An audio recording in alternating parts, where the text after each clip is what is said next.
Hey, it's Jen from Not So Mystical Tarot with your reading for Sun, Moon, or Rising sign of Virgo for the second half of March 2019. You can find me on Instagram at Not So Mystical Tarot, or you can find me at notsomysticaltarot.com if you're interested in a private or personal reading, and everything is in the description box down there. So feel free to check that out and get a hold of me, and we'll work on that. All right, Virgo, you got a lot going on here. Mercury Retrograde is happening. You are ruled by Mercury, so I will be interested to hear what is going on for you guys. To start it out, we get the Nine of Swords. You are up in your head, overthinking, not sleeping, waiting for the other shoe to drop, paranoia, nervousness, you are a wreck.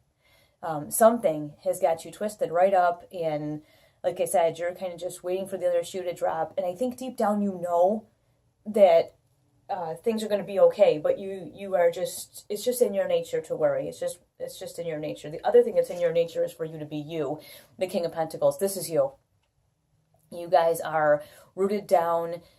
These guys are business owners. They are smart, intelligent. They are practical. They do things the way they're supposed to do them. They do them the right way. They don't cut corners. This is you. So really, you know deep down that this is not necessary, but it's just part of who you are, because you always want to do things the right way. You always want to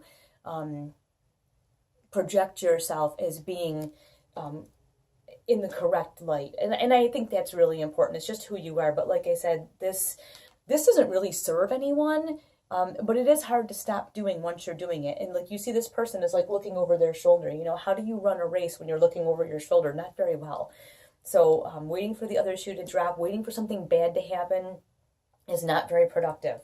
Now, we also have this Nine of Wands, and this is like a lot of things have been happening. You've been doing a lot of work. There's two aspects to this card. The Ten of Wands, which comes after this, is the card where you see the guy coming up the hill and he's carrying this whole load of sticks, and it's like crushing him into the ground as he's carrying them. You have the option right now to move forward toward that Ten of Wands and pick up more responsibility and bury yourself and be exhausted and worn out, or to go, you know what? I'm going to be pretty choosy about what I do next, and I am going to say no. I'm going to let you guys do your thing, and I'm going to just back away. I've gotten all of this stuff down here accomplished. I've done a really good job with this. I'm going to sit with this for a minute. You have this option, and that's very important, because moving forward, you have the Fool.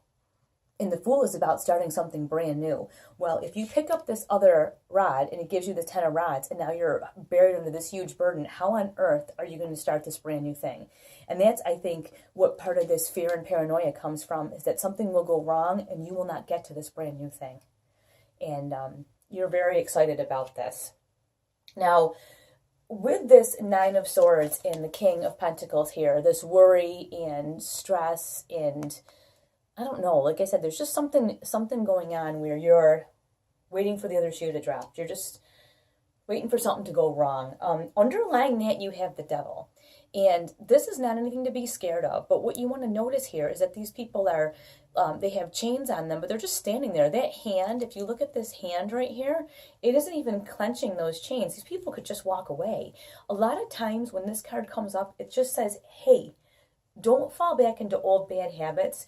Don't fall back into old like crutches, things you used to lean on. This could be like drinking, overeating, maybe complaining, worrying. It can be anything like that. I don't feel like it's anything catastrophic. I just think that maybe it's even just an old cycle that you could end up putting yourself back into, which isn't productive.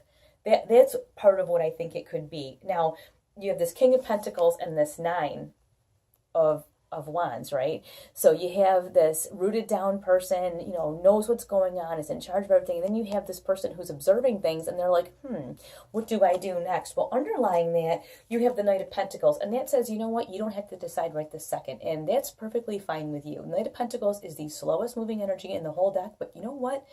You generally make very good decisions, and you need your own time to make them. And so don't let anybody push you or force you into making a decision that you're not ready to make. And I don't know where that's coming from, but Loud and clear, I hear that. There are things for you to decide right now, but you want to take your time to decide them. Now, I'm not saying that the Knight of Pentacles, you don't need to step backwards. You don't need to regress from where you are right now, because you're panicking about whatever. But you need to keep moving forward, even if it's at a very slow pace. Everything you do, you want to move forward. And actually, what's funny is my husband is a Virgo, and he actually says stuff like this to me now that I'm thinking about it. We had to do some remodeling recently, and it was really hard work, and it was about 6 or 7 weeks straight where we worked from morning until night, no days off. Only had 1 day off where I spent with my daughter for our birthdays, and that was it. Otherwise, we worked 5 in the morning till 8 o'clock at night. We were just ready to drop. But he kept saying to me, doesn't matter, as long as we do a couple things each day, even if we don't accomplish everything, we have to just take these small steps and move forward. So that's a really great lesson about this. Like I said, when people get this, they get all annoyed, like, oh, things aren't happening fast enough. Well, sometimes they're happening just in the time that they're supposed to happen. So try to be patient. Take that lesson from Virgo, and let me know if this is something you identify with as well, being a Virgo. Now, you had this Nine of Wands, right? You're observing, deciding what's my next move, what's going to happen next, what am I going to take on, or should I take on anything, because I have this coming, which this Fool is a brand new start. And this is hard. She's jumping off this ledge like, woohoo, I'm out. This is a lot for someone who's as rooted down as the Virgos, to go from rooted down, owning businesses, doing all this stuff, to this is me, I'm wild and free, I'm doing something new. This is pretty stressful for you guys, which totally explains this looking over your shoulder, waiting for bad things to happen, right? Just because it's such a change for you. But underlying that Nine of Wands of observation and that Fool of starting something new, you have the Seven of Pentacles. And I love this card because it's all about choosing what's exactly right for you. It's not about taking every single thing that comes to you just because, well, it came to you. It's about choosing exactly the things that are right for you and for your situation. And Virgo, you are so good at this anyway, because Virgos are very particular people. And like I said, my husband is a Virgo. They're very particular people. They do things in their own certain way, and they don't like to compromise when it comes to certain things that they want. So take this advice. If you're like a Virgo, Virgo rising or Virgo moon, or you're dealing with a Virgo and that's why you're watching this, learn this from the Virgos. Take only what is the right thing for you. And the same thing if you are, a Virgo watching this, take what is only right for you, and you cannot get yourself on the wrong track. Especially here, you won't pick up things that are not your burden to bear, okay? So you just keep plodding along and doing what you got to do and getting through that stress and anxiety, and don't fall back into any kind of nonsense. I'll talk to you very soon.